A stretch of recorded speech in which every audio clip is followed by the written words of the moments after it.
Valorization. Vamos então continuar com as hemiceluloses. Lucília.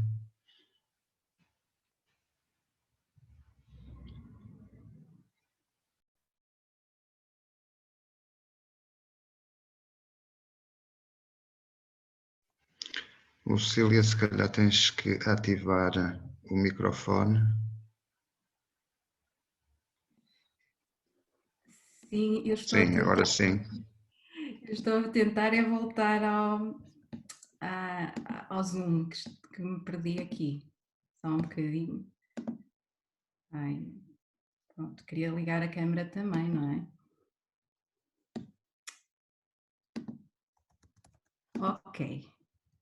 Ok, bom dia a todos. Eu não sei se já estão a ver a apresentação. Sim. Está tudo certo? Ok, vou então começar. Bom dia a todos e eu hoje vou tentar falar um pouco sobre os resultados que obtivemos no contexto deste projeto e a nossa participação foi na atividade 4, na valorização essencialmente de lignocelulósicos.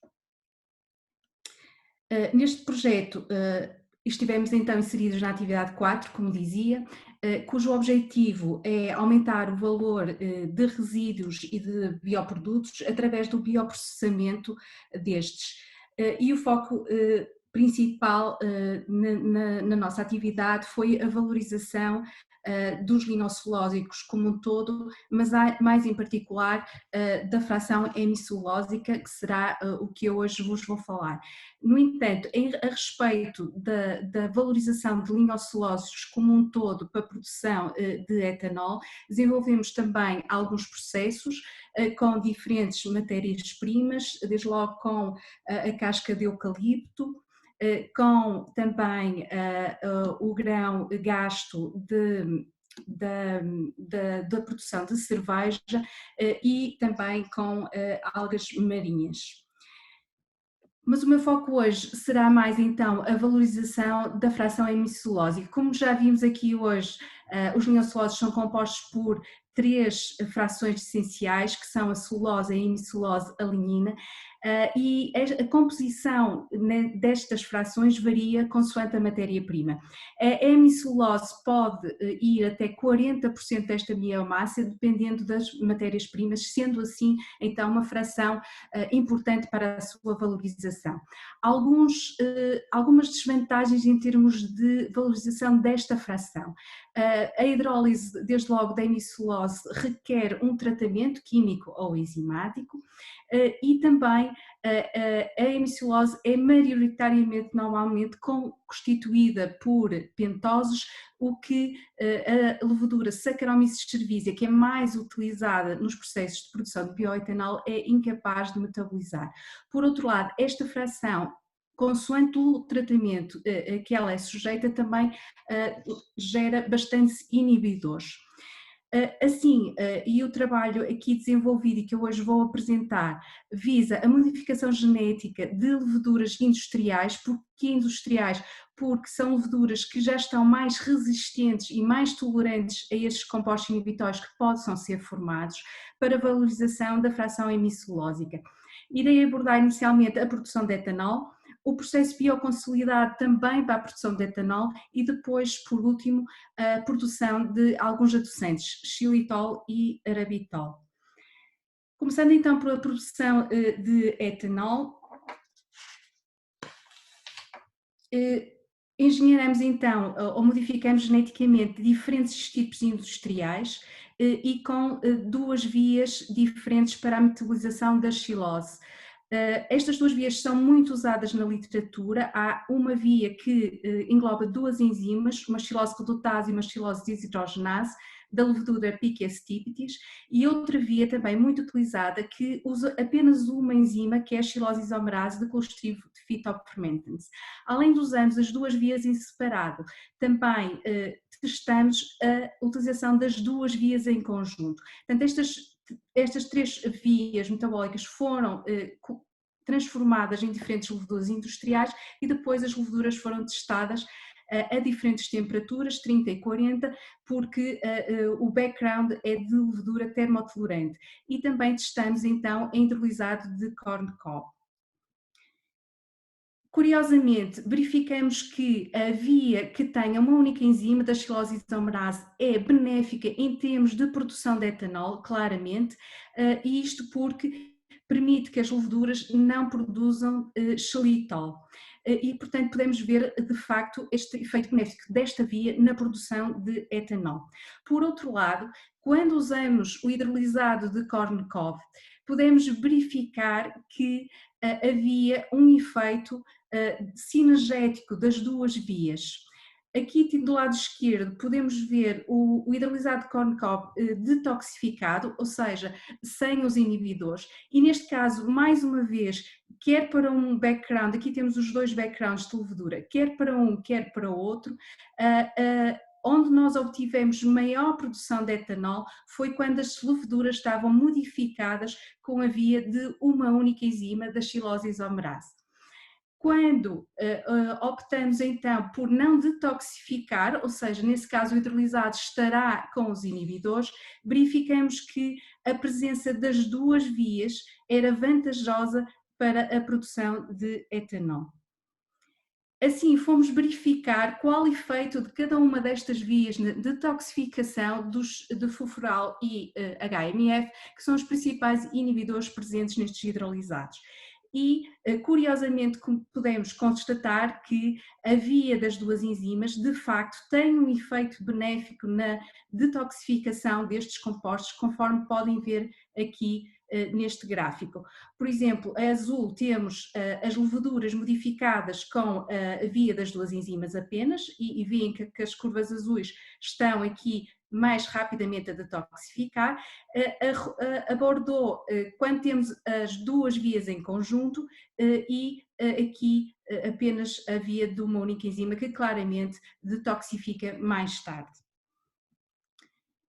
Assim, podemos concluir que, na ausência de compostos inibidores, a via com xilose isomerase, com esta única enzima, é claramente vantajosa para a produção de etanol. No entanto, quando temos inibidores presentes no meio, como no caso dos hidrolisados, esta via das duas enzimas apresenta uma vantagem porque permite um equilíbrio de cofatores na detoxificação dos furanos.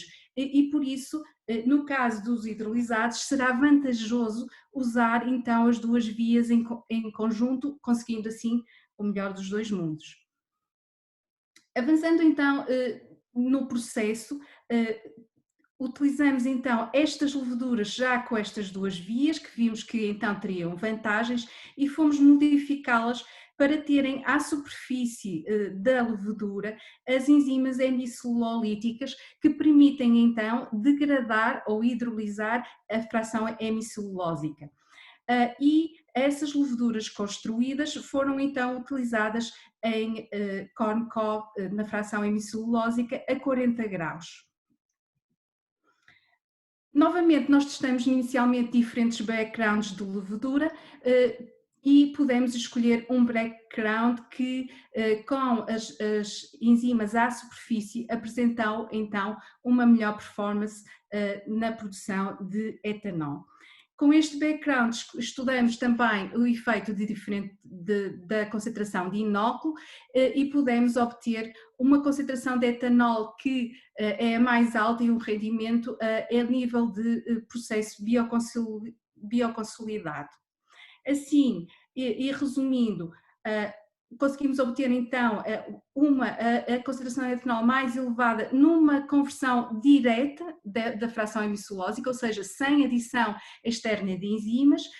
Conseguimos verificar, não vos mostrei os resultados por uma questão de tempo, mas conseguimos verificar que esta performance foi superior à da adição de enzimas e, portanto, podemos daqui concluir que há um potencial para estes isolados industriais desta levedura poderem ser usados como catalisadores a nível de célula. Depois avançamos também para a produção de xilitol. O xilitol é então um adoçante que tem bastante procura e a produção de xilitol pode ser feita por processos fermentativos com algumas leveduras que utilizam naturalmente a xilose, mas ao utilizarem a xilose como fonte de carbono, vai limitar desde logo o rendimento em xilitol. Por isso, o que nós avançamos foi com a modificação, com a utilização da Saccharomyces cerevisiae. Escolhemos um background que já acumulava naturalmente xilitol e pudemos então depois ter como objetivo aumentar ainda mais. Para esse efeito, estudamos então a sobreexpressão de diferentes enzimas que fizessem esta conversão da xilose a xilitol.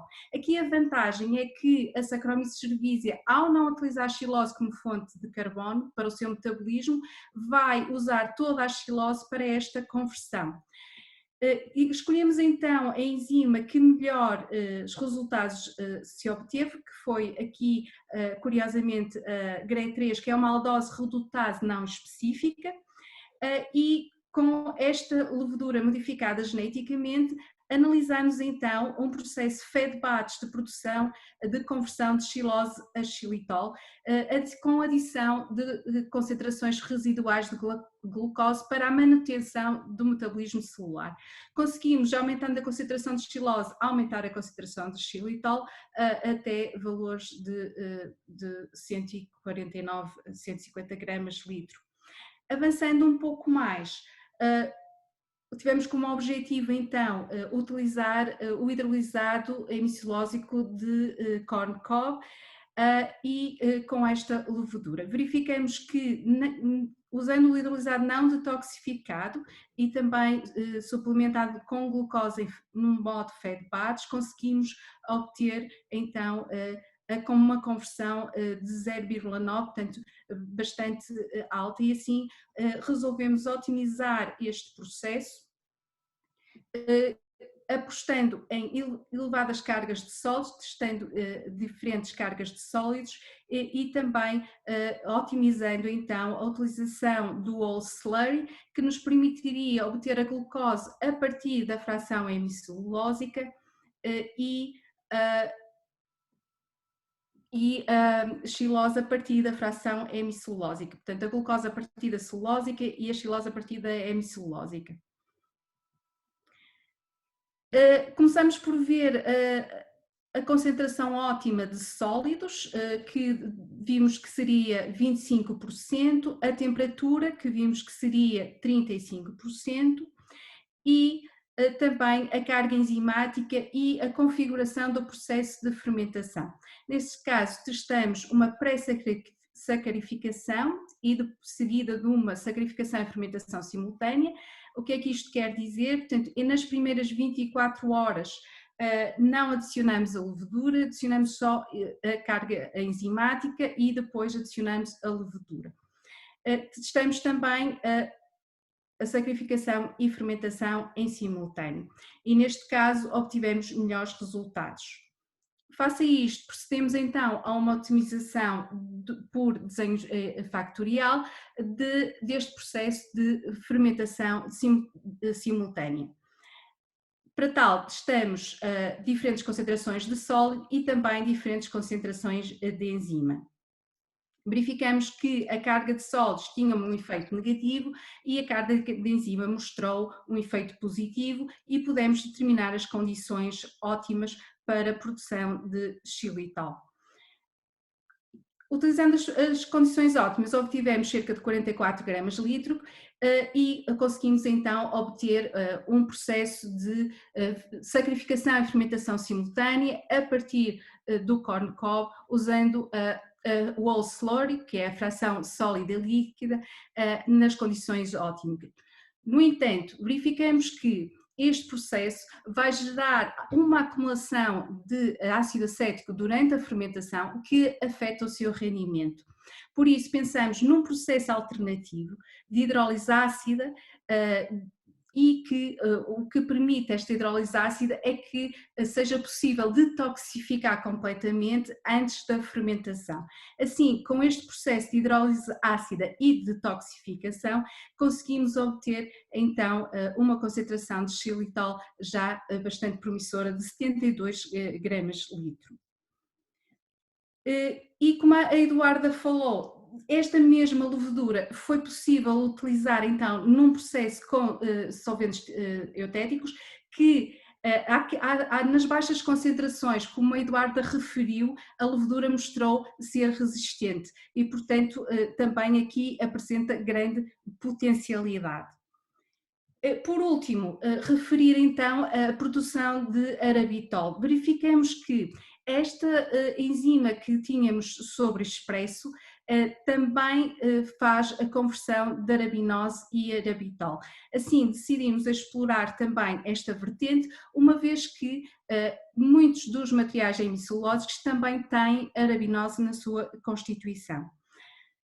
Procedemos mais uma vez à modificação de diferentes backgrounds para verificar qual é que seria o mais apropriado para a produção de arabitol e testamos quer a sobreexpressão em plasmide, quer a sobreexpressão integrada no genoma por CRISPR.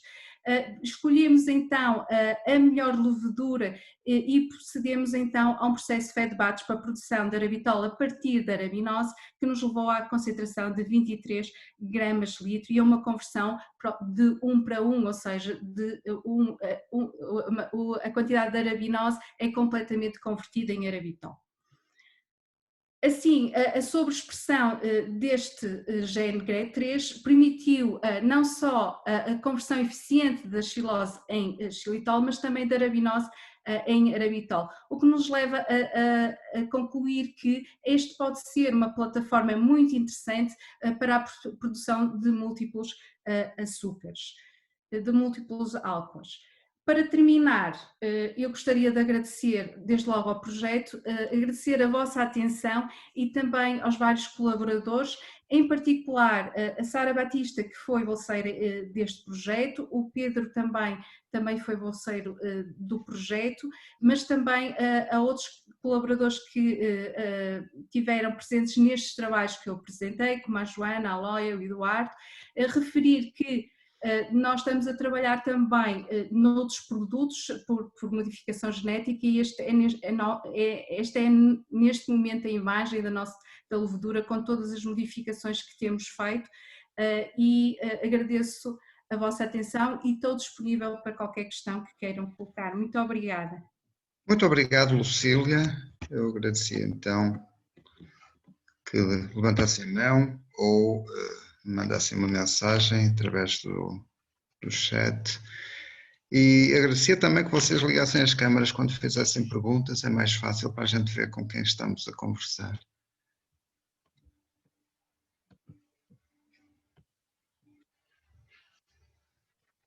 É um bocadinho. É sempre mais difícil quando estamos assim à distância. E vamos admitir que 60 outras pessoas ainda estão de facto online. Não desligaram simplesmente a câmara e foram tomar um cafezinho. Estamos cá. Armando Silvestre Ascensão. É um bocadinho fora daqui do que se está mais a discutir, mas eu também quis trazer a parte da conversão química, não é? Da parte do organismo, que eu acho que é também um fator muito importante e chave no processo, não é? E, portanto, também já temos uma... Absolutamente, está fora de questão, foi muito interessante a tua apresentação. João, posso fazer só Tem sido um pouco excêntrica. Diz Armando. Exatamente, por ser um bocadinho fora e por às vezes ser difícil sair da área de conforto, é que vale a pena enfatizar a importância que teve esta colaboração e a complementaridade, e este era um dos objetivos do projeto, e este foi um bom exemplo no trabalho conjunto que foi possível fazer com as frações da Eduarda e com todos os desafios que isso teve. E, portanto, acho que é um dos bons exemplos de trabalho colaborativo que resultou daqui. Sem dúvida, e que esperemos que ainda continue, não é? Que ainda temos aí... Tenho a certeza que sim, noutro projeto, mas vai continuar. Bem, sem intervalo, passaria então para a próxima sessão, agradecendo de novo à Lucília de nos ter trazido estes resultados, que é focado na parte agroindustrial. E quem vai agora apresentar é a Débora Campos, com uma apresentação sobre soluções